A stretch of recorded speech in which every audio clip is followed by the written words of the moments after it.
जिन्हें देश ही नहीं विदेश भी सुनता है और अक्सर टीवी पर सुनता है। आज वो हमारे बीच में हैं, सीतापुर में हैं, सुदीप भोला जी।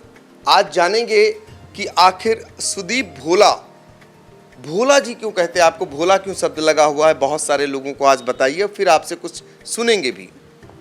देखिए, सबसे पहले तो नमस्कार। और भोला कहने का कारण क्या है, कवि का मन भोला ही होता है। कवि कभी कुछ भी लिखेगा तो उसमें अपना निजी लाभ, निजी हानि, इन सब चीज़ों से ऊपर उठ के तभी तो लिखेगा कवि। तो कवि मन ही भोला होता है। लेकिन मेरा घर में नाम बचपन से मुझे सब भोला कहते हैं। तो एक जो पारिवारिक नाम होता है, परिवार का दिया हुआ नाम होता है, एक घर में माँ, भाई, बहन, पड़ोसी सब जिस नाम से बुलाते हैं वो मेरा नाम भोला ही था। और मुझे बड़ा अच्छा लगता है जब कोई मुझे भोला कह के बुलाता है। वैसे मेरा नाम सुदीप सोनी है। तो सुदीप जी, ये जानना चाहेंगे कि आप कितने साल से कविता पाठ कर रहे हैं और अब तक, क्योंकि बहुत सारे लोग आपको सुनते हैं, हर रोज एक नया चीज होती है, लेकिन आपको कहाँ की सबसे अच्छी कविता लगी? मैं जब चौथी कक्षा में था तो स्कूल में हमने कवि सम्मेलन किया, जिसमें सारे मेरे क्लास के बच्चे थे, आज भी मेरे दोस्त हैं वो सभी। और हमने एक कवि सम्मेलन किया जिसमें मैं अशोक चक्रधर बना हुआ था, मुझे आज भी याद है। तो एक ऐसा हमने कवि सम्मेलन का आयोजन किया, उसमें मैंने अपने पिताजी की कविता पढ़ी थी, कुत्ते की पूंछ। और उसमें मैं बहुत जमा था। और उस दिन के बाद से मुझे सब मैडम भी कवि कवि कवि कवि कह के बुलाने लगी थी। तो वो चौथी कक्षा का कार्यक्रम मुझे आज भी याद है। और उसके बाद से फिर मैंने पिताजी के साथ, मैं कवि संदीप सपन जी का बेटा हूँ, तो लगातार मंचों पे उनके साथ जाते आते रहे। जहाँ कहीं अवसर मिलता तो कुछ पढ़ लेते थे। तो लगभग जितने भी ये जो बड़े नक्षत्र हैं हमारे कवि सम्मेलन परिवार के, चाहे वो नीरज जी हों, चाहे काका हाथरसी जी हों, चाहे शैल जी हों, मुझे आज भी याद है मैं शैल जी की गोद में बैठ के मैंने कविता सुनाई थी। छोटा सा था, तो शैल जी ने उस समय मुझे 100 रुपये दिए थे। तो काफ़ी बचपन से करते रहे। लेकिन हाँ, ये जो मुख्य धारा में आना, और फिर हम जब व्यापार की ओर चला गया, फिर मुख्य धारा में आया। एक किसान का गीत लिखा था, किसान का गीत मैंने लिखा और सुना दिया था हमारे यहाँ जबलपुर के एक डिग्री कॉलेज में। तो वहाँ सुनाने के बाद में फिर वहाँ पे कुछ नेता थे, किसान नेता बैठे हुए थे, तो वो मुझे फिर उसके बाद लगातार बुलाने लगे। और उस कविता ने इतना कॉन्फिडेंस दिया कि फिर मैं लगातार मंचों पे रहा। लगभग 12 सालों से मैं लगातार अब मंचों पर। देखिए, 12 साल से लगातार मंच पर हैं और छाए हुए हैं। और ख़ास बात यह है कि आपका जो कविता पाठ है वो कुछ अलग अंदाज में होता है और यही कारण है कि वो लोगों के दिलों में उतरता है। अक्सर आपका एक साप्ताहिक प्रोग्राम भी आता है और वो इतना लोकप्रिय है, उसे देखने के लिए लोग जो है इंतज़ार करते हैं। तो ये कैसे तैयारी करते हैं और इसमें ख़ास क्या होता है आप लोग जब? तैयारी जैसे लिखा हुआ है, उसमें जब मैं गया टेलीविज़न शो में लपेटे में नेताजी में, मेरी एंट्री ही जब मैं कवि सम्मेलनों में आया ना, तो मेरी एंट्री वाह वाह क्या बात, बहुत खूब से हुई। बहुत खूब मैं गया वहाँ से, फिर थोड़ा कॉन्फिडेंस बना, फिर वाह वाह क्या बात है मैं शैलेश जी ने बुला लिया। फिर वहाँ गया तो टेलीविज़न, वहाँ जाने के बाद से मुझे फ़ोन आना शुरू हो गए कि बेटा एक कार्यक्रम है। सुरेश अवस्थी जी ने फ़ोन किया, बेटा हमने तुम्हें देखा, तुम जो है एक पटना में आ जाओ, नवभारत टाइम्स का कार्यक्रम है। तो उसमें गया। एक अलबेला खत्री हुआ करते थे, उन्होंने मुझे अहमदाबाद बुलाया। तो मुझे फिर मतलब सीधे फ़ोन आने लगे उस वाह वाह क्या बात है में आने के बाद से। फिर मुझे आदरणीय जगदीश मित्तर जी ने सुना तो वो मुझे दिल्ली लेकर के गए। दिल्ली में फिर मैंने एक कवि सम्मेलन पढ़ा, दस्तक नई पीढ़ी की। उसमें पढ़ने के बाद से मैं आज तक घर वापस नहीं गया हूँ, समझ लीजिए। फिर लगातार व्यस्तताएँ बनी रहीं और लगातार लिखते रहे। फिर ये 6 साल पहले ये लपेटे में नेताजी, में अमेरिका में था उन दिनों, अमेरिका जाना था। तो हमारे शो के जो प्रोड्यूसर हैं उनका फ़ोन आया कि सर वो आपका एक वीडियो आया है और अजवाणी साहब ने आपको इस शो के लिए बुलाया है। तो मैंने कहा जी मैं आ जाऊंगा। तो मैं एक एपिसोड करके आया, उसमें मैंने पहली एक पैरोडी लिख दी, वो ये बंधन तो स्वार्थ का बंधन है, अखिलेश कहें राहुल से मैं दूर हुआ बाबुल से, अखिलेश कहें राहुल से मैं दूर हुआ बाबुल से, आ जा कर लें गठबंधन, जीतेंगे फूल कमल से, ये बंधन तो स्वार्थ का बंधन है, मोदी का टेंशन है। तो ये जो स्वार्थ का बंधन है उस चुनाव की ही टैगलाइन बनी। और किशोर जी बड़े प्रसन्न, और नेक्स्ट वीक मुझे अमेरिका जाना था तो मैं अमेरिका चला गया। पीछे से दोस्तों ने कह दिया, मजाक में कहा है जैसे भी, कहा कि वो तो अमेरिका गए। अब इन लोगों को लगा कि वो तो अमेरिका गए। 2 महीने की हमारी यात्रा होती थी, IHA की यात्रा में गया था। फिर 4 महीने तक कोई फ़ोन ऑन नहीं आया। मैं कहा भाई हो गया होगा, वो बाकी और कभी आते रहे। फिर मुझे उन्होंने एक दिन फ़ोन किया, सर आप कब इंडिया आ रहे हैं? मैं कहा भाई इंडिया ही आ गया, मैं तो 2 महीने के लिए गया था वापस। फिर वो उन्होंने कहा जी आपके मित्रों ने तो ऐसा कहा कि आप तो अमेरिका चले गए। तो मैं कहा गया था, वापस आ गया। कहले सर आप शो करेंगे हमारा? मैं करेंगे। तो सर आप आइए, बात करनी है। तो फिर बातचीत की। फिर शो का पहले वो वीर रस प्रधान हो गया था शो, फिर हमने हास्य प्रधान करते हुए, फिर उसमें प्रताप जी को लेकर के गया मैं। अब वो आज शो तो मेरे ख्याल से जितने भी हिंदी न्यूज़ चैनल हैं उनमें सर्वाधिक लोकप्रिय और आज की डेट में सर्वाधिक TRP का। प्लस एक चीज़ बताता हूँ, कांग्रेस के और विपक्ष के बहुत सारे नेताओं ने मना कर दिया कि हम चैनलों पे नहीं आएंगे, डिबेट पे किसी भी चैनल में पैनलिस्ट के तौर पे नहीं आएंगे, और साफ साफ मना कर दिया। लेकिन जब हमारे शो की बात आई तो हमारे शो के लिए कांग्रेस हो चाहे कोई विपक्ष का दल हो, उन्होंने कहा नहीं ये शो बहुत बैलेंस, निष्पक्षता वाला है, निष्पक्ष है और इसका तरीका बहुत अच्छा है, जन स्वीकार्य है तरीका है, और इसमें जो कवि आते हैं वो भी बहुत अच्छे हैं, तो हम इस शो में ज़रूर आएंगे। तो इस शो में हमारे नेताओं ने आना बंद नहीं किया। ये बताता है कि कवि की स्वीकार्यता राजनीति में किस तरीके से है।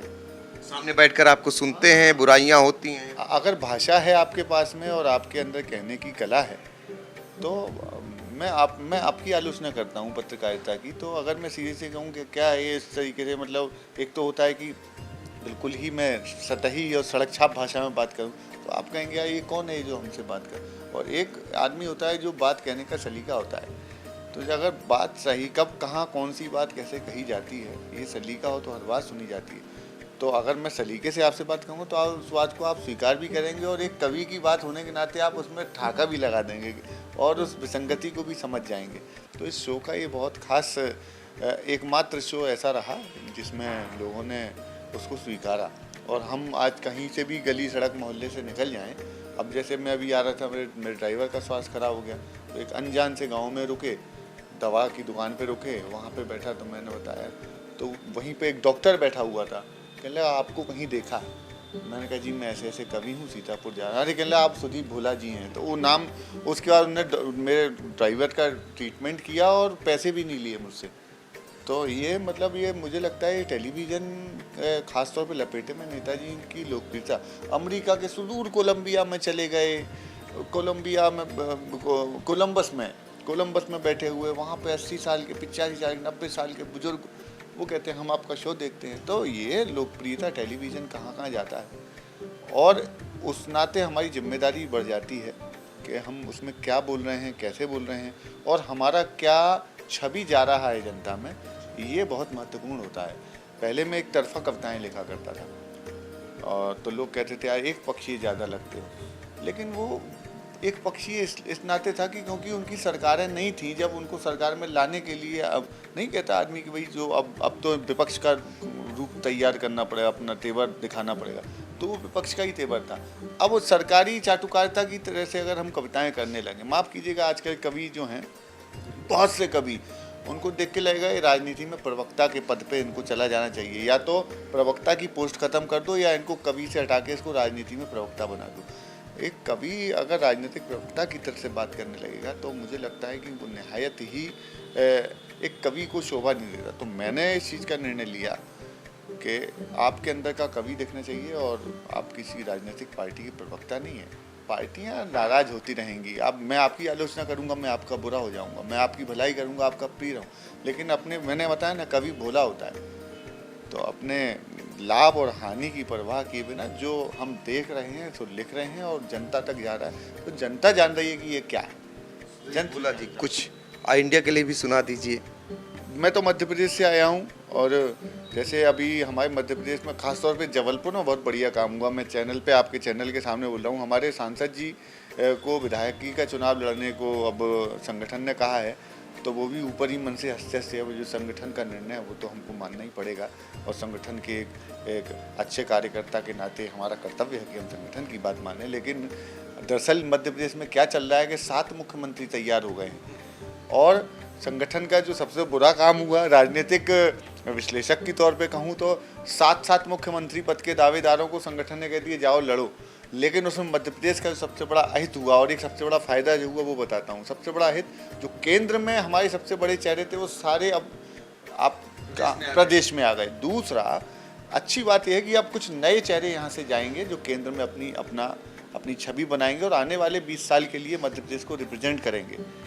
तो ये चीज़ें हैं। मैं मध्य प्रदेश की राजनीति से जुड़ी हुई बातें कहता हूँ। यूपी का तो अभी इलेक्शन नहीं है। यूपी बाबा के नाम का तो हमने बहुत खाया है तो, जी। तो उन कार्यकर्ताओं के लिए श्रीमान देते रहते हैं इम्तिहान, मिलता नहीं है परिणाम, नेताजी सच है ना, मेहरबान हम पे भी दे दो थोड़ा ध्यान। कार्यकर्ताओं पे हम पे भी दे दो थोड़ा ध्यान, देते रहते हो पूरा ज्ञान, भैया जी सच है ना। जिन्हें उम्मीदें थी भारी, उन्हीं की जिम्मेदार, उन्हीं की उम्मीदवारी आते आते निपट गई कि उनकी टिकट कट गई, तुम्हारी ऐन मौके पे किसी से पट गई। उनकी तो कट गई, तुम्हारी किसी और से पट गई। और बेचारा कार्यकर्ता के तौर पे फिर वो काम करता रह जाता है। क्या करता है कि हम तो संगठन के कार्यकर्ता हैं, जब टिकट हम मांगते बन जाते भरता है। कैरियर ये हमारे थे जिनके सहारे, उन्हीं की क्यों नजर हट गई, हमारी तो टिकट कट गई। बेचारों की टिकट कट गई, लड़ेंगे। लेकिन भाजपा चूंकि सत्ता में है और कभी सत्ता को आईना दिखाता है। एक छोटी सी पैरोडी, उसमें बहुत सारा तत्व निकलेगा कि सीजी छिन गया राजस्थान में ना आए, सीजी छत्तीसगढ़, सीजी छिन गया राजस्थान में ना आए, एमपी भी कमलनाथ जी से हते आए, फिर आ गया इलेक्शन संभाल के, कहीं खा जाओ न गच्चा, ओवर कॉन्फिडेंस आए हाय, जरा कम करो अच्छा। बहुत बढ़िया सर। आप जब यूपी में आए हैं तो एक फिर से ज़रा बाबा पे भी हो जाए, क्योंकि बाबा का यहाँ रेपो बना हुआ है और बाबा पर आपने बहुत कुछ बोला है। बाबा पे तो बहुत, मैं सीतापुर नैमी शारण मुझे आज भी याद है। मैं और हमारा दोस्त गजेंद्र प्रियांशु हम जा रहे थे। मैंने कहा कोई एक यहाँ की लोकल ट्रेडिशनल टाइप की कोई ऐसी लोक जन गीत टाइप का कोई ऐसा हो, आदि मतलब जो लोक गीतों में यहाँ सुना जाता हो, तो कोई धुन बता। तो उसने मुझे एक धुन बताई, एक वीडियो दिखाया, मुझे बड़ा पसंद आया और मैं जीप में बैठे बैठे लिखा और मंच पे जाके सुना दिया। वो उस साल का सबसे मेगा मेरा वायरल रहा कि माया बुआ गुस्से में लाल लाल रे, और योगी पूछे कैसन वा हाल चाल रे। तो ये इतना वायरल हुआ कि लोगों ने गा के और संगीतबद्ध करके उसको भेजा। इंडिया को घमंडिया कहा जा रहा है, इस पर कुछ सुनाया आपने? इंडिया को घमंडिया कहा जा रहा है। देखिए, ये कंबल में गांठ लग रही है। अधीर रंजन चौधरी का बयान सुन लेंगे आप तो आपको लगेगा कि ये बंगाल कैसे लड़ेंगे। जिस वामपंथियों से ये यहाँ बंगाल में सांठगांठ कर रहे हैं, उनके खिलाफ केरल में कांग्रेस लड़ी। आज ही मैंने देखा कि आज समाजवादी पार्टी और कांग्रेस में बिल्कुल नहीं पट रही है।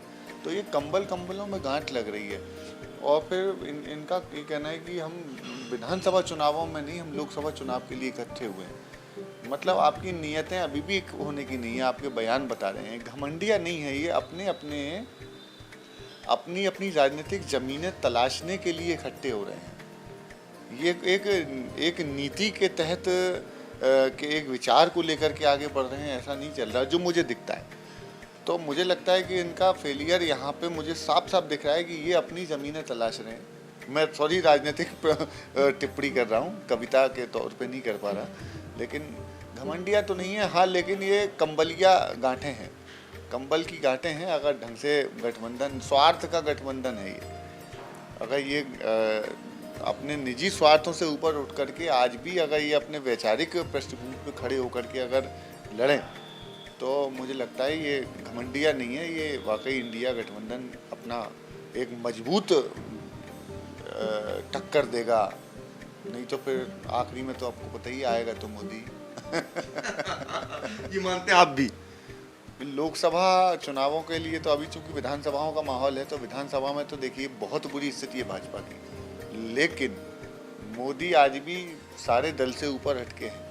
तो केंद्र में मोदी और प्रदेश में क्या है वो तो अब जनता तय करेगी। अच्छा, एक आखिरी सवाल, जो आपका शो आता है मीडिया पर बहुत सारे आरोप लगते हैं कि वो निष्पक्ष नहीं रहती है, वहाँ आज़ादी होती है आप लोगों को बोलने की? ऐसा तो नहीं तो कि कहा जाता हो कि इसी पर आज बात होगी या इतना ही आपको लिखना है, वहाँ आज़ादी है फुल? देखिए उसमें क्या हो गया था कि कभी भी तो मैंने बताया ना, राजनीतिक प्रवक्ताओं की तरह बात करने लगे थे। मीडिया की अपनी बाध्यताएं हैं, मीडिया की अपनी बाध्यताएं हैं कि मैंने आपको बताया कि तमाम कितने पत्रकारों को बैन किया अभी विपक्ष ने, लेकिन हमारे शो के लिए उन्होंने मना नहीं किया। उन्होंने कहा नहीं ये शो अच्छा है, ये बाइस्ड नहीं है, ये बैलेंस है, यहाँ पर निष्पक्षता से कभी अपनी बात करते हैं। तो एक बात का तो उत्तर यही हो गया। दूसरा ये है कि चैनल हमारा शो उस हफ्ते की घटनाओं पर आधारित होता है, तो जो विषय बहुत कम होते हैं उसमें कि साहब ये विषय है, ये घटना है, ये तो एक सूचना, एक समाचारों का एक पूरा जखीरा हमारे सामने रखा रहता है। अब वो कहते हैं इसमें जहाँ से आपको जो स्पाइसी न्यूज़ लगती है आप उसमें से निकालिए, लेकिन उसमें एक कवि इंटरवल के पहले अगर कांग्रेस के पक्ष में बोल रहा है तो इंटरवल के बाद वो कांग्रेस के विपक्ष में बोलेगा, तो आपको दोनों रोल वहाँ निभाने होते हैं। तो मुझे लगता है ये खूबसूरती हमारे शो की है। और मीडिया में भी जैसे मैंने बताया ना, कवि भी बहुत नहीं है, बहुत से कवियों को मैं देखता हूँ तो ऐसा लगता है कि ये इनको राजनीति में चला जाना चाहिए और प्रवक्ता बन जाना चाहिए, और या तो राजनीति में प्रवक्ता की पोस्ट खत्म करके इनको दे दो, और या इनको कवि छोड़ करके इनसे कहो कि तुम वहाँ चले आओ। तो ये है। बिल्कुल। तो देखा आपने सुदीप भोला जी को, जिनसे बहुत सारी बातें हुई और उनके शो को लेकर भी चर्चा हुई और उन्होंने बहुत सारी बातों को साझा किया। सीतापुर से आई इंडिया के लिए पंकज सिंह गौर। 1 रुपया और 1 ईंट दान कर हमें योग सिखलाया था, पहला समाजवादी विचार सहयोग हमें सिखलाया था, पहला समाजवादी विचार सहयोग हमें सिखलाया था, ना जाति पंथ का भेद रखा सिखलाया भी तो परहित में, ना जाति पंथ का भेद रखें सिखलाया भी तो परहित में, दाता के जैसे रखा हाथ फैलाया भी तो परहित में। मैंने एकल विद्यालय में चैरिटी करने वाले जो कार्यक्रम होते हैं देखे, करोड़ों रुपयों के लिए वो झोलियां फैलाते हैं, और उन बच्चों के लिए जिनको शिक्षा नहीं मिल सकती उनके लिए भी आप ध्यान रखते हैं। 2-4 लोग ताली मन से बजा रहे हैं, बाकी लोग की ताली बजाएंगे तो मैं अच्छा सुनाना शुरू कर दूंगा। कि दाता के जैसे रखा हाथ फैलाया भी तो परहित में, हम तो कबीर के वंशज हैं, हम तो कबीर दिल में रखते, हम तो कबीर दिल में रखते, धन बल से ना झुक पाते हैं, हम तो कबीर दिल में रखते, धन बल से ना झुक पाते हैं, लेकिन इन भामाशाहों के आगे हम नत हो जाते हैं, लेकिन इन भामाशाहों के आगे हम नत हो जाते हैं। भारत की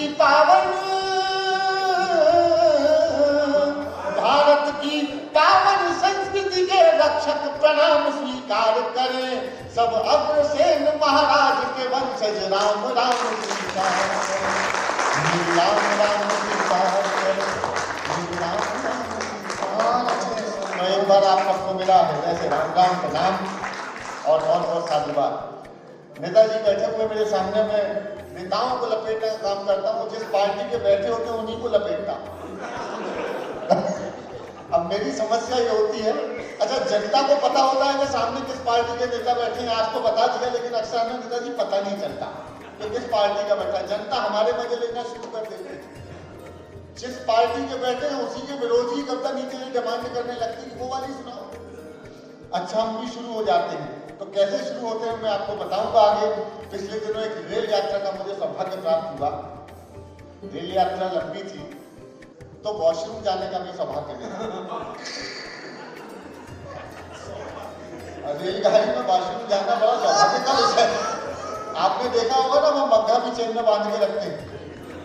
मैं तो मग्घे के ऊपर लेके आ गया, ऐसे भी चाहिए आ जाती। बारीक चीज है। अच्छा, मुझसे पूछना पूछा कि भैया इस मग्गे को चैन में क्यों बांध के रखते हैं? मैं क्या, हो सकता है कि जिसने मग्गा रखा उसे डरो कि ये भी कल भाजपा ज्वाइन ना कर ले।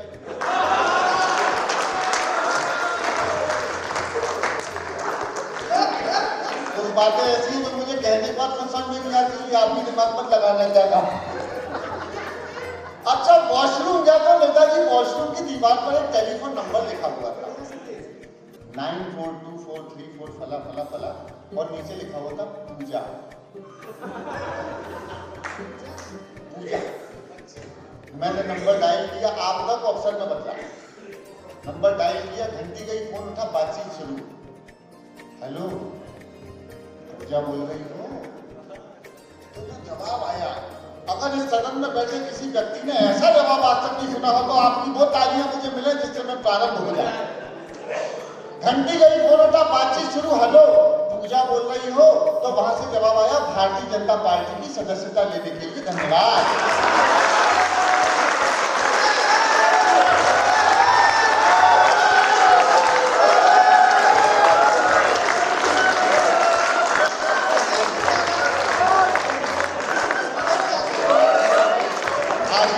मंडपन में मुस्कुरा रहे हैं, मुझसे पहले बाथरूम वही गए थे।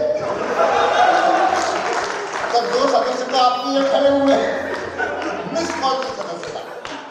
अच्छा, 6 महीने भी आदरणीय बाबू जी 6 महीने भी ढंग से नहीं बीते थे, उसी नंबर से वापस फोन आया। हेलो, सुदीप बोला? अनिल जी, पूजा बोल रही? हाँ, मैंने कहा बोल। पहले बोल कुछ नहीं, गुजरात के चुनाव आ रहे हैं, आपने सदस्यता ली थी, काम करने आ जाओ। मैं काम पहुंच गया। मैं कहा हो सकता है कभी आज भी हो सकता है कहीं मंचों रैलियों में कप्तान पड़ो बोलने का वो कुछ नहीं है। जो होर्डिंग बैनर फ्लैक्स रखे, इनमें नारे लिखे हुए, जो उचित स्थान दिखाई दे वहां जाकर आकर लगाएंगे।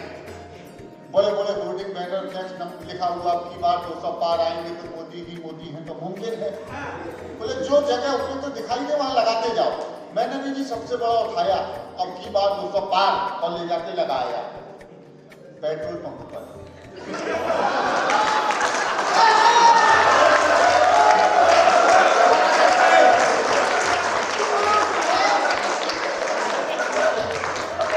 भाजपा के नेता हमारे प्रोटोकॉल में ताली नहीं बजा रहे हैं, उनका नजर नहीं होती है।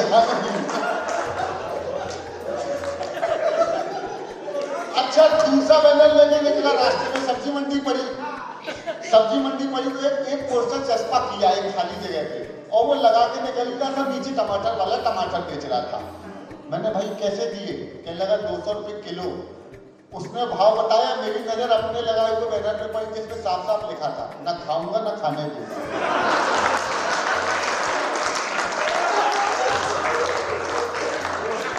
मेरी इस हरकत से खुश होकर कांग्रेस मुझे उठा के ले गए। बोले आदमी अच्छा है, हमारे नेता जैसी हरकतें करता। ले जाके बिठा दिया यूं मुझे चुनावी कार्यालय कांग्रेस में। मैं बैठा रहा वहां पे। अचानक ध्यान आया, यार एक पोस्टर लगाना तो रह गया। वो पोस्टर मैंने कांग्रेस के चुनावी कार्यालय के बाहर लगा दिया। अगर सही लगाया हो तो फिर अब तक की सर्वाधिक तालियां मैं पहली पैरोडी शुरू कर दूंगा। आखिरी पोस्टर चुनावी कांग्रेस कार्यालय कांग्रेस के बाहर लगा दिया जिसमें साफ साफ लिखा था, आएगा तो मोदी।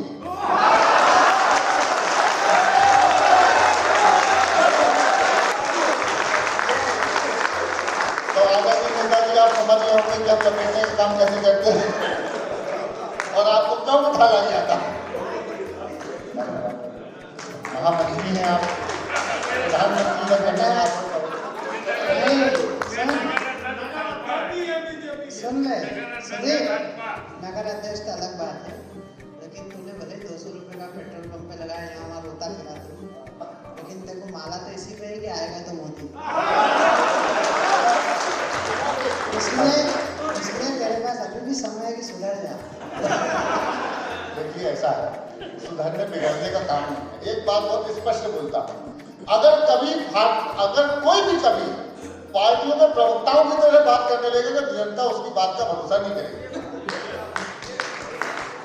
2 लोगों ने ताली बजाई, 3 लोगों ने बजाई, 4 ने बजाई, ऐसे ही बजवाता नहीं। या तो फिर चुप, या तो राजनीतिक पार्टियों में से उन प्रवक्ताओं की पोस्ट खत्म करो, और नहीं तो कबीलों से बोलो कि भाई जो है वो हम अच्छा, इनकी सरकार है, किससे बोलेंगे? कांग्रेस से बोलेंगे? नहीं, हम तो इन्हीं से बोलेंगे जिनको चुना, जिनको बनवाया, जिनके लिए गोलियां खाई।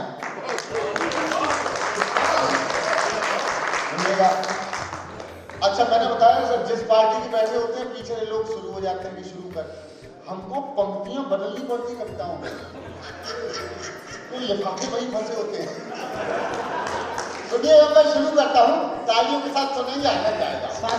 के नमो नमो के नारे खूब हुए जयकारे, काशी वाले विश्वनाथ ने खोल दिए भंडारे, सारे मोदी के विरोधियों में मेल हो गया।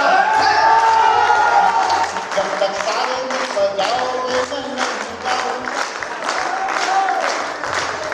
नमो नमो के नारे खूब हुए जयकारे, काशी वाले विश्वनाथ ने खोल दिए भंडारे, सारे मोदी के विरोधियों में मेल हो गया। उसके बाद भी मम्मी का अब ये हुआ कि जहां ये पड़ा था वहां कांग्रेस का नेता बैठा था, मैंने पंक्ति बदल दी, 10,000 रुपये उसने भिजवाए थे, ये सूचना है। नमो नमो के नारे खूब हुए जयकारे, काशी वाले विश्वनाथ ने खोल दिए भंडारे, सारे मोदी के विरोधियों में मेल हो गया। उसके बाद भी 100 रुपया लीटर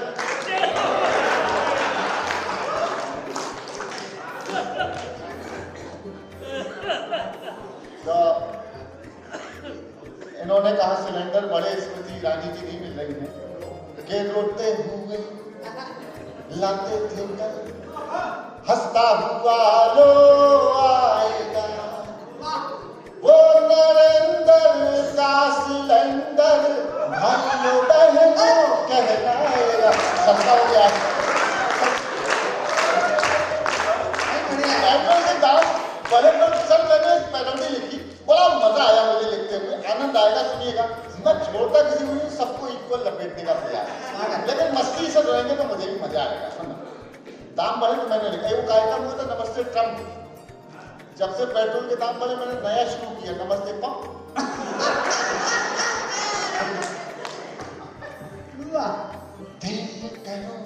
सस्ता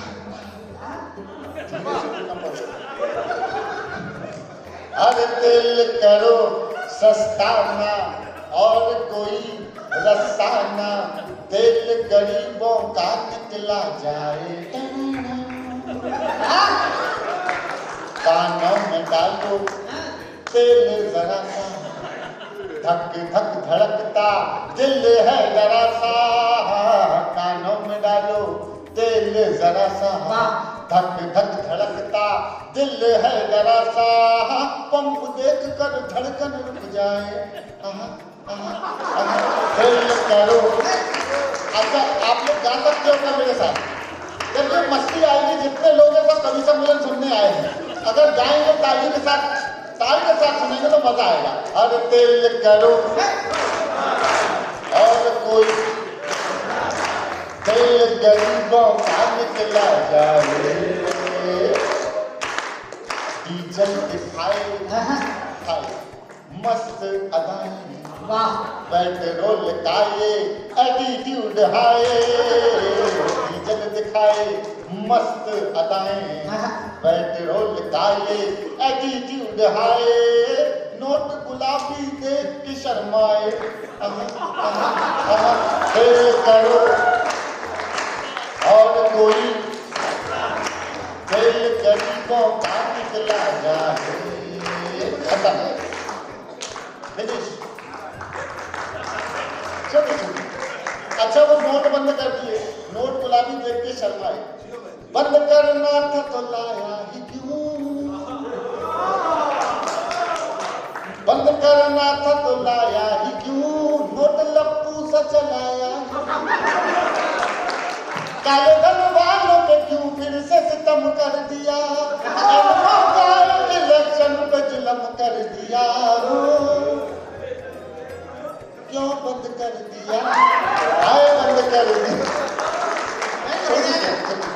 अच्छा, मैं यूपी में आया हूँ तो योगी जी की सरकार जब से आई मेरी कुछ पैरोडियाँ बहुत वायरल है, और एक पैरोडी तो मैंने नैनी सारण जब आया था तो वहाँ लिखी और मेरे जीवन की सर्वाधिक वायरल पैरोडी बनी। मैं एक सीक्वेंस से 4-5 पैरोडियों का वो सुनाता हूँ, आप लोग सुन बहुत अच्छा रहे, लेकिन मेरे साथ गाइएगा, आनंद 4 गुना होगा, मजा बहुत आएगा, आप लोग सुन बहुत अच्छा रहे। सुना, यूपी चुनाव परिणाम से शुरू करते हैं। यूपी का चुनाव परिणाम आया, ये मैं भोजपुरी स्टाइल में सुनाता हूँ। यूपी का चुनाव परिणाम भोजपुरी स्टाइल में, आपको एक जगह आह और एक जगह ओहो करना है। क्या करते, एक जगह आहा, केवल आज करना, कल से बंद, टाइमिंग ठीक रखना। केसरिया लगा लिपस्टिक, अभी नहीं, केसरिया लगा लिपस्टिक, कहे यूपी की हर एक डिस्ट्रिक्ट, योगी टॉप लागेला, ओ योगी टॉप लागेला, कमरिया कमरिया, बस। अच्छा, मैंने पॉलिटिकल वर्जन लिखा कच्चा बादाम, यूपी का चुनाव परिणाम काचा बादाम। मैंने अखिलेश जी को सुनाया सर, यूं सामने बिठा के सुनाया है वीडियो पर। यूपी का चुनाव परिणाम काचा बादाम, साइकिल की स्थिति क्या है, भैया बैठ जाना, चाय वाले भाई प्लीज, चाय में सुन लो यार, चाय वाला नहीं, सच में नहीं। सुनिएगा, यूपी का चुनाव परिणाम काचा बादाम। मैंने अखिलेश जी से कहा कि भैया तेरा साइकिल वाला, तेरा मेरा हुआ टूटी चैन, अरे भैया तेरा साइकिल वाला, तेरा मेरा हुआ टूटी चैन, गिरे अगेन एक डबल इंजन चले बाबा की ट्रेन, बाबा का नाम छाया बाबा, अरे बाबा का नाम छाया, बाबा का नाम, बाबा जी को समझाता था सबका मजा, साइकिल धड़ाम, क्या कच्ची छी वाली दीदी, वो बंगाल में है, डुम्बा डुम्बा डुम्बा डुम्बा,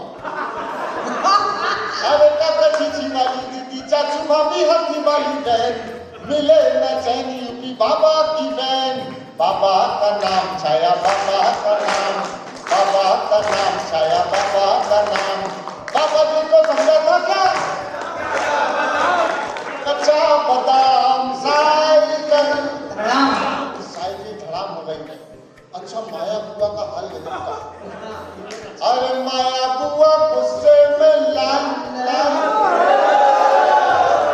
अरे मायावती गुस्से में लाल लाल, और योगी पूछे कैसन हाल लाल, माया बुआ गुस्से में लाल लाल, योगी पूछे कैसन हाल लाल, चाचा से भूखा हुआ था भतीजा, बुआ को देखा तो दिल था पसीजा, दिल था पसीजा, जीजा सारे नौचत है बाई बाई, और योगी पूछे कैसन हुआ, अरे मायावती गुस्से में लाल लाल, योगी पूछे कैसन हुआ, थोड़ी सांस लेनी पड़ती है तो तालियां बजानी चाहिए। अच्छा सर, ये हो गया, तो ये राहुल जी और ये मोदी जी दोनों का आमना सामना हुआ, अद्भुत आमना सामना हुआ, यूपी छोड़ के दक्षिण भारत की जा रहे थे, सुनिएगा आनंद आएगा आपको। ये राहुल जी ये मोदी जी दोनों की बातचीत शुरू गुजराती स्टाइल में, अब तक की सर्वाधिक वायरल, सबसे ज्यादा सुना कि मोदी बोले केम छे तो गाओ ना, मजा आएगा। अरे मोदी बोले केम छे, राहुल बोले शेम छे, महाकाल तुम भी गाओ।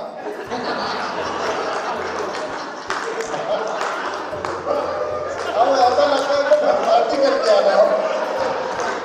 अरे मोदी बोले केम छे, राहुल बोले शेर छे, सीट नहीं आती चुनावों में, तैयार है ना, सीट नहीं आती चुनावों में, तो मोदी बोले यही तो गेम छे, गेम छे, गेम छे, गेम छे। सिद्धू कोलर ने भेजा तो पंजा तुड़वा लाए, दीदी कोलर ने भेजू तो नाक नहीं बच पाए, पीएम बनूंगा कैसे ये बात समझ ना आए, वोटर कहते हैं हमसे okay tata bye bye hi, Modi बोले पीएम बनोगे तुम, ये थारो बहन छे। अच्छा एक मेरी पैरोडी पीएमओ से शेयर की गई, बहुत मुख्तार अब्बास नकवी साहब आए थे और सर तो ये भी बहुत वायरल हुई, तो आखिरी पैरोडी सुनाता हूँ। 9 साल हुए मोदी सरकार के, तो इतनी साधारण सी पैरोडी के एक पंक्ति में बोलता हूँ, दूसरी सारे लोग गाना शुरू कर देते हैं। ये मैंने अमेरिका के पूरे 25 शहरों में सुना, एक भी जगह ऐसा नहीं हुआ कि एक व्यक्ति खामोश रहा। अब सीतापुर का डायरेक्ट टक्कर अमेरिका से सुन लिया।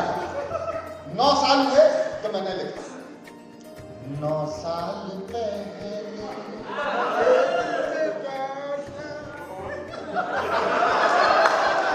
दादाजी निकलिए, दादाजी बोलन मानी तो निकलिए, आनंद ले, लेकिन दादाजी आपको हमारी उम्र लग जाए, आपकी ये मस्तियाँ ऐसे जाएंगे। 9 साल पहले मिला चौकीदार था, मिला चौकीदार था,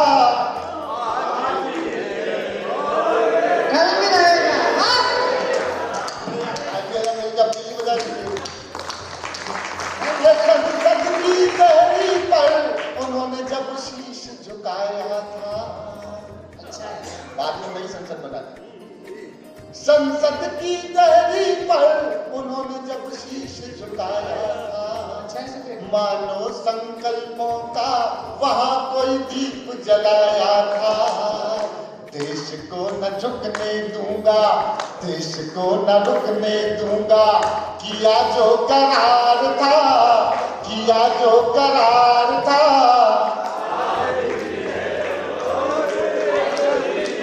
आगे बढ़ो, नाम बता दे, तालियां बजा दीजिए।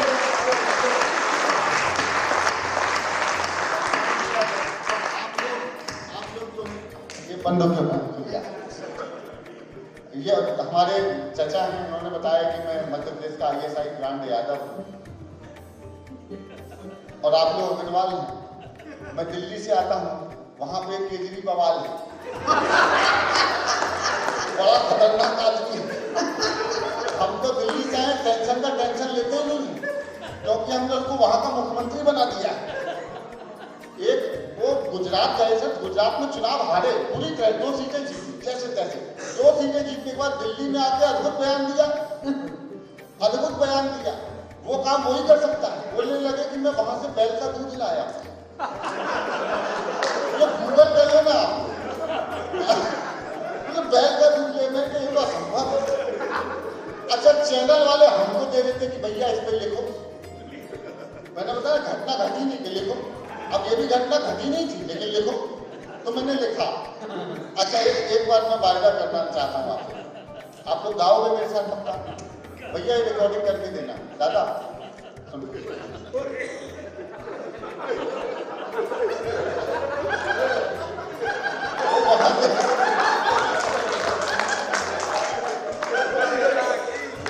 टाइमिंग ठीक रखो। अब मैंने लिखा उसके, अच्छा ये बयान देने के बाद 6 महीने खामोश हो गए केजरीवाल। तो चाचा बोले यार ये केजरीवाल खामोश क्यों गया सुधी? तो मैंने कहा हो सकता है चाचा यार वो राय का समझ के फेविकॉल पी गया, कुछ भी कर सकता है। सुनना कि हाय मोदी हाय मोदी हाय हाय, गाओ आप रिकॉर्ड करो, तो मुझे देना। देखिए प्रदीप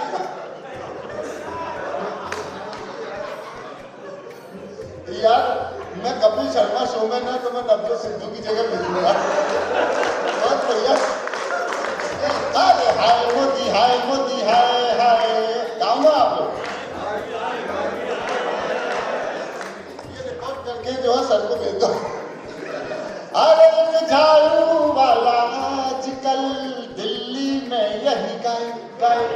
हाय मोती हाय मोती हाय मोती हाय मोती हाय।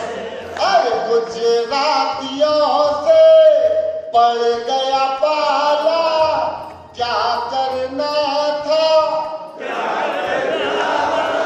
बैल सजा कर दुरुरुरु और गाय खड़ी शर्माए।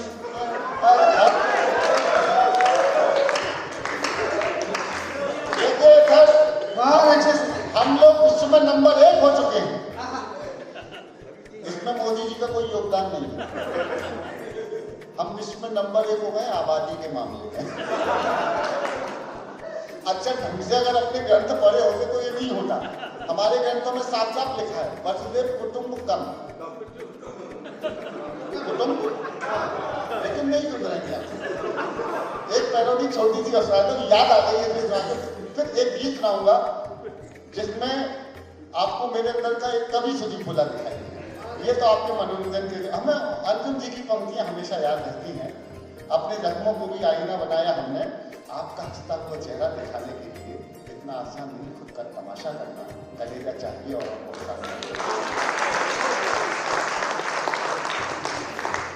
जनसंख्या गेन रे, क्या दिन क्या रैन रे, ना कोई हड़ताल है, घर की टकसाल है। आजा सावरिया साल के साल बढ़ा। अरे चाचा के 20 हैं, बुआ के 20 हैं, कमरे हैं 2 मगर टोटल 40 हैं। आरक्षण चाहिए, सुविधाएं चाहिए, संसाधन है नहीं, नौकरियां चाहिए। गजब की दौड़ है, अजब ये होड़ है, इस रोड पे टोल लगाओ। और टोल भी साल के साल एक बार तालियां बजाओ। एक कविता भवन मोहनी बैठी है और एक बात का धन्यवाद, जो मोदी जी की सरकार का सबसे बेहतरीन निर्णय मुझे लगा वो महिलाओं को आरक्षण देने का संसद। इस देश को चलाने में जैसी नारी शक्ति की भारी। और सर जब नारी चलाती है ना देश को, तो वो कभी महारानी लक्ष्मीबाई, कभी महारानी दुर्गावती बन के चलाती है। और अपने प्राणों की आहुति अपने बच्चों को पीठ में बांध करके उन्होंने युद्ध लड़े।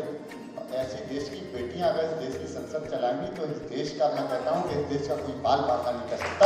एक बात कहूँ, हर खाए अग्रवाल समाज और देश की बेटियों के लिए जोरदार ताली दीजिए। मैं कविता सुना देता हूँ सर, एक कविता जैसी कविता। बहुत बड़े नेता बैठे हैं हमारे सामने। ये भारतीय जनता पार्टी के हमारे नगर अध्यक्ष हैं, जिला अध्यक्ष, जिला का मुखिया अगर सामने बैठा हो, नगर अध्यक्ष, दोनों बहुत महंगी लोग में बैठे हैं और चाय वाला चाय नहीं आ रहा। मंच में लिया बेटा, अरे इधर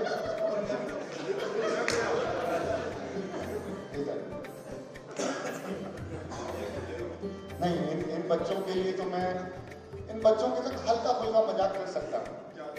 अच्छा मैं इसको ही कविता समर्पित करता हूँ। एक कविता में एक बच्चे को लिखा, इसको बिठा के कविता सुनाइए।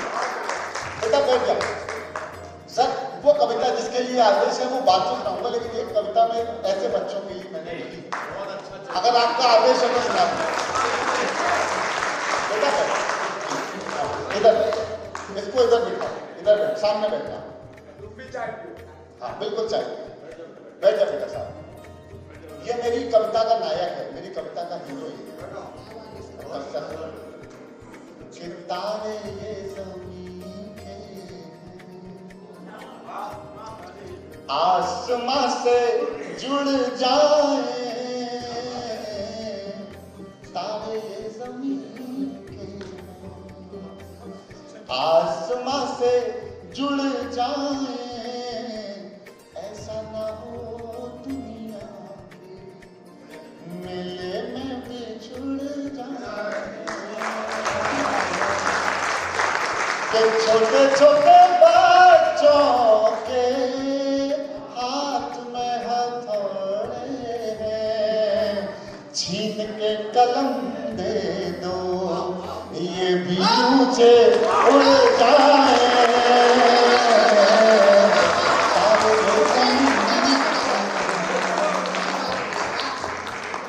एक गीत और उस समाज के सामने सुना रहा हूँ जो देश का सर्वाधिक जिम्मेदार समाज है। आज चैरिटी के मामले में देखा जाए, कोविड के समय जब बड़ी बड़ी संस्थाएं बैठ गई थी, बड़े बड़े लोग घर बैठ गए थे, बड़ी बड़ी सरकारों ने दुनिया में हार मान ली थी, तब ये समाज ऐसा समाज है आपका अग्रवाल समाज जिसने लोगों को भूखा नहीं रहने दिया। इसलिए सही जगह पर सही व्यक्ति का चयन करते हुए कविता सुनाता हूँ, सुनिए। रहबरू देखो हमारे देश में कश्तियां बचपन की है मझधार में, है उम्र। ये मेरे सामने जो मेरे भाई बैठे हैं, मैं जो कर रहा था ना वो ड्रामा में भैया कम से कम 2-4 दिन लगातार कर रहे हैं। 3000 पेरोडियां लिखी और हर घटना पे लिखी है, जो घटना नहीं घटी उस पर भी लिखती है। लेकिन ये जो सुना रहा हूं, आप इस पूरे कवि सम्मेलन को भूल जाओगे, लेकिन कहीं जब ऐसा कोई बच्चा देखोगे तो आपको उसकी भूला क्या याद आएगा। मैं लंबी यात्रा करके आया हूँ और सर इतने बड़े लोग जब बैठे होते हैं, ये हमें उंगलियां पकड़ के मंचों पे लेके आएंगे, चल बेटा तेरे पास कविता ऐसा कुछ है, मंचों पे सुना। ये बड़े लोग सारे मेरा हम भविष्य में ऐसे बनना पाए, लेकिन पहले जब मैं भी आया था मंच में तो कुशल जैसा ही था। और इन लोगों की प्रशस्ति में, इन लोगों ने पीठ पे हाथ ठोका, चल बेटा शाबाश खड़ा हो जा, तो आज यहाँ तक पहुंचे। अभी और लंबी यात्राएं करेंगे। एक जिम्मेदार कविता सुना रहा हूँ, इसमें मुझे आपकी संवेदना, मुझे बताना कि अग्रवंश मेरे सामने बैठा है। रहबरू देखो हमारे देश में कश्तियां बचपन की है मझधार में, है उम्र जिसकी खिलौने खेलने की, वो खिलौने बेचता बाजार।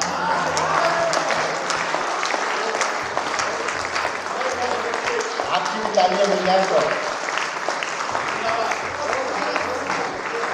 है उम्र जिसकी खिलौने खेलने की, वो खिलौने बेचता बाजार। रोटियों का बोझ उस पर आ गया,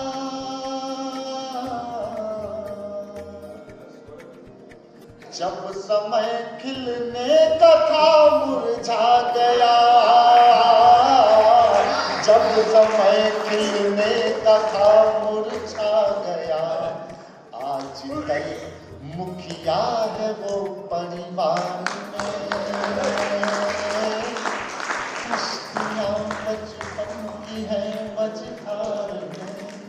रहबरू देखो हमारे देश,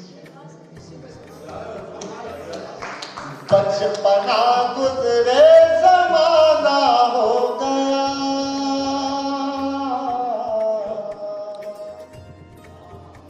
कारखाने में सयाना हो गया, कारखाने में सयाना हो गया। छुट्टी भी मिलती नहीं इतवार में, वो खिलौने बेचता बाजार।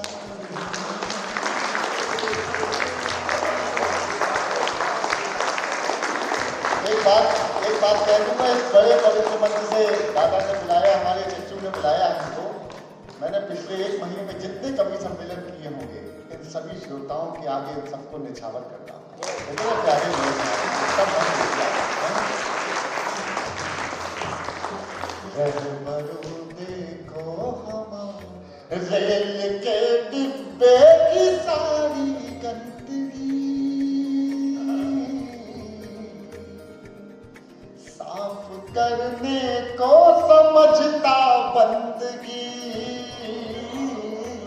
साफ करने को समझता बंदगी, झिड़कियां मिलती उसे उपहार में।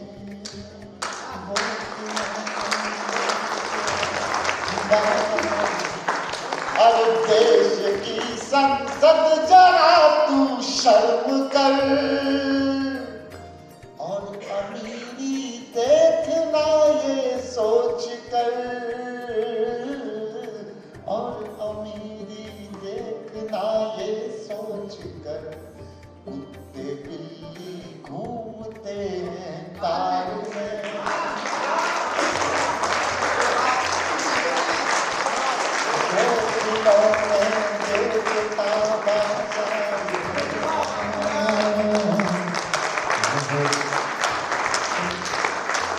ये 3 पंक्तियां मैं अपना पूरा काव्यपाठ एक तरफ रखता हूं, और इन 3 पंक्तियों में अपने जीवन का सर्वाधिक आशीर्वाद मुझे आज मिलेगा, मुझे ऐसा विश्वास है। ये 3 पंक्तियां वो जिन्होंने पूरा गीत लिखवा दिया।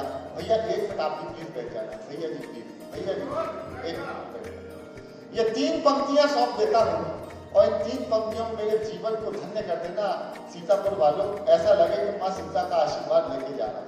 सुन लीजिएगा। रहबरों देखो हमारे देश, एक विज्ञापन करोड़ों में छपा,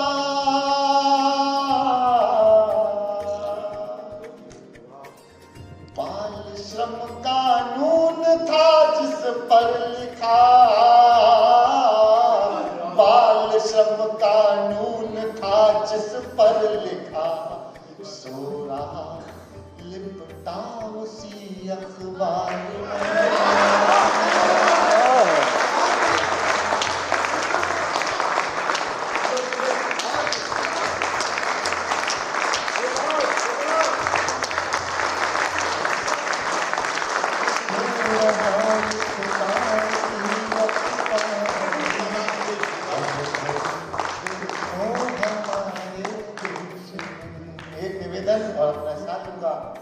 के उसके बचपन को बचानो दोस्तों,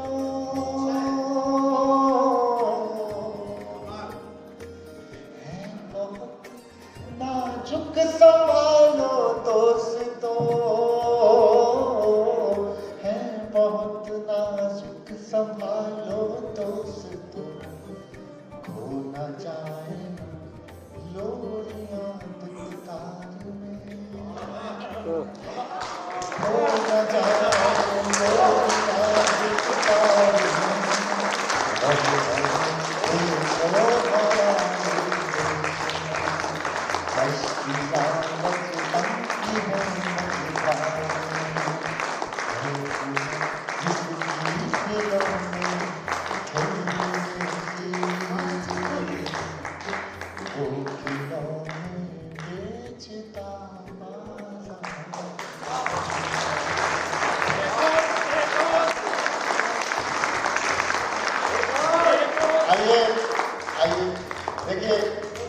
समय की अपनी सीमा है, नहीं मैं बता रहा हूँ, और सीमा आजकल सचिन के पास है।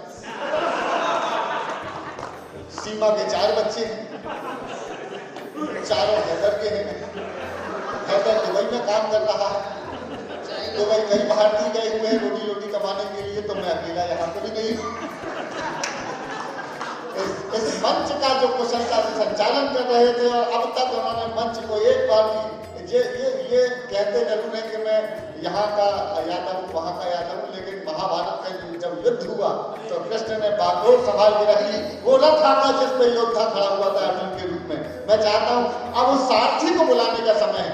उनके बाद में फिर जिसको कहीं हम लोग कहीं जा नहीं रहे, आप भी हमारी आप भी हमारे, लेकिन मैं चाहता हूँ जिन्होंने पूरी रात कुशलता से इस मंच का संचालन किया, देश के नंबर 1 संचालक, देश के नंबर 1 संचालक जो विकास कवि सम्मेलन का संचालन कर रहे हैं, तो उस कवि सम्मेलन का सफल होना तय होता है। मैं कुल 4 पंक्तियां उनको 6 पंक्तियां सौंपता हूँ दिनेश जी की, और फिर आपकी तालियां भरपूर आमंत्रित करेंगी आदरणीय को कि धूल जैसे कदम से मिलती है जिंदगी, रोज हमसे मिलती है, ये बताया गहन अंधेरों ने रोशनी अपने दम से मिलती है, और आज दुनिया में ऐसे जिनको शोहरत कलम से मिलती है, उठाए दोनों हाथ जोड़कर तालियों के साथ आदरणीय शशिकांत। शिक्षा के क्षेत्र में जनपद का अग्रणी संस्थान विद्यानिकेतन फार्मेसी एवं विद्यानिकेतन डिग्री कॉलेज कुतुबनगर सीतापुर। सत्र 2023-24 के लिए डी फार्मा एवं बीए में प्रवेश के लिए शीघ्र संपर्क करें। सत्र 2022-23 में डी फार्मा का रहा उत्कृष्ट परीक्षा फल। सभी 90% छात्र छात्राएं प्रथम श्रेणी में हुए उत्तीर्ण।